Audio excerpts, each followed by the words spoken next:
విద్యుత్ విధానం మీద ఇప్పటివరకు 10 ఏళ్ల పాలసీనే లేదు అధ్యక్ష. తెలంగాణకు విద్యుత్ పాలసీని తీసుకొచ్చి స్పష్టంగా తెలంగాణ రాష్ట్రం ఏ విధంగా విద్యుత్ పాలసీని తీసుకురాబోతుందో ఈ సభలోనే చర్చ పెట్టమని స్పష్టంగా చెప్పినాం అధ్యక్ష. ఒక సంస్థను ప్రైవేటైజ్ చేయాలంటే దానికి నోటిఫికేషన్ ఇవ్వకుండా పబ్లిక్లో చర్చ చేయకుండా ప్రభుత్వం అధికారికంగా నిర్ణయాలు తీసుకోకుండా జరుగుద్దా అధ్యక్ష? గాలివాటం వార్తలన్నీ పట్టుకొచ్చి ఇక్కడ మాట్లాడి గాలి మాటలు మాట్లాడడానికి అధ్యక్ష ఈ సభ పెట్టుకున్నది. మీరు వారికి అనుమతి ఇచ్చింది ఇట్లాంటి మాటలు మాట్లాడడానిక? కాబట్టి ఒకరోజు మీరు మేము ఎవరము ఏ అంశాల మీద 18 సార్లు మేము తిరిగి ఇవాళ మేము మిగులు రాష్ట్రంగా 14,000 కోట్ల రూపాయల మిగులు రాష్ట్రాన్ని మీకు అప్పచెప్పినాం. ఆనాడు సంవత్సరానికి 6,500 కోట్ల రూపాయలు అప్పు చెల్లించే పరిస్థితి ఉన్నది. సరిగ్గా 10 సంవత్సరాలు తిరిగే వరకు 7 లక్షల కోట్ల రూపాయల అప్పులు చేసి ప్రతి నెల 6,500 కోట్ల రూపాయలు దాదాపుగా 70,000 కోట్ల రూపాయలు మీరు చేసిన అప్పులకు మిత్తిలు కట్టి ఈరోజు నడుము వంగిపోయే పరిస్థితుల్లో రాష్ట్రం ఉంటే ఆ నిజాలు చెప్పొద్దంట. లోపల క్యాన్సర్ ఉండాలి, ఎయిడ్స్ ఉండాలి, కానీ నేను మంచిగా ఉన్నా, ఎర్రగా బుర్రగా ఉన్నా, నాకు పిల్లని అండి పెళ్లి చేసుకుంటా అని అబద్ధాలు చెప్పి ముంచాలని చెప్పి వారు సూచన చేస్తున్నారు అధ్యక్ష. రాష్ట్రం దివాలా తీసింది. దివాలా తీయడానికి వాళ్ళ అసమర్థవంతమైన 10 సంవత్సరాల పరిపాలన విద్యుత్ శాఖ దివాలా తీసింది. 88,000 కోట్ల రూపాయల అప్పులే కాకుండా సింగరేణికి బకాయిలు వాళ్ళు అట్లనే పెట్టిండ్రు. ప్రైవేట్ కంపెనీలల్లో ఎక్కడ తెచ్చిన అప్పులు అక్కడనే ఉన్నాయి. ఇరిగేషన్లో కాళేశ్వరం కట్టిన అంటారు, మేడిగడ్డ కుప్పగూలిపోయింది. ఇవాళ ఆ బ్యాంకులకు తెచ్చిన అప్పులు అట్లనే ఉన్నాయి. కాంట్రాక్టర్లకు పెండింగ్ పెట్టిపోయిన 1,000 కోట్ల రూపాయలు అక్కడనే ఉన్నాయి అధ్యక్ష. ఇట్లా ప్రతి శాఖలో ఎన్ని అసలు FCIలో 2014-15లో మేము సరఫరా చేసినామన్నారు, ఇప్పటి వరకు వసూలు చేయలే.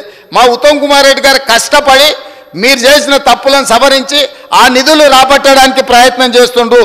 వీళ్ళు ప్రతిసారి వచ్చినప్పుడల్లా GDP గురించి వీటి గురించి మిగతా అన్ని మాట్లాడుతుండ్రు అధ్యక్ష. నేను తప్పకుండా ఈ బడ్జెట్ సమావేశాలల్లో ఉన్న వివరాలన్నీ తీసుకొచ్చి బయట పెడతా. కాబట్టి నేను వారికి చేసే సూచన ఒక్కటే, మీరు ఏం చేసిండ్రో చూసినాకనే ప్రజలు ఒక తీర్పు ఇచ్చిండ్రు.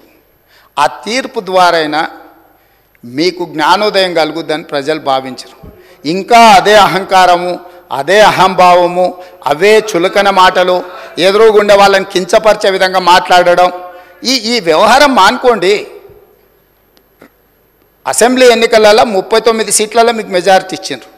పార్లమెంట్కి వచ్చేవరకల్లా 3 సీట్లకు పడిపోయింది. ఇప్పటి వరకు ఊకదంపుడు ఉపన్యాసాలు మాట్లాడిన ఆయన శాసనసభలో కూడా ఆయనకు మెజారిటీ రాలే అధ్యక్ష. ఆ ఓట్లు ఎక్కడ బదిలీ అయినాయని నేను అడుగుతున్నా. అసెంబ్లీలో డిసెంబర్లో 39 సీట్ల మెజారిటీ వస్తే పార్లమెంటుకు వచ్చేవరకల్లా 39 శాసనసభలలో 3 మిగిలిన అధ్యక్ష. 3 దుబ్బాక ఉంది, ఆ పక్కలో కూర్చున్న మిత్రుడు ఏదో కష్టపడి ఓట్లే ఇచ్చినట్టున్నాడు. ఇవాళ సిరిసిల్లలో కూడా మెజారిటీ కోల్పోయింది.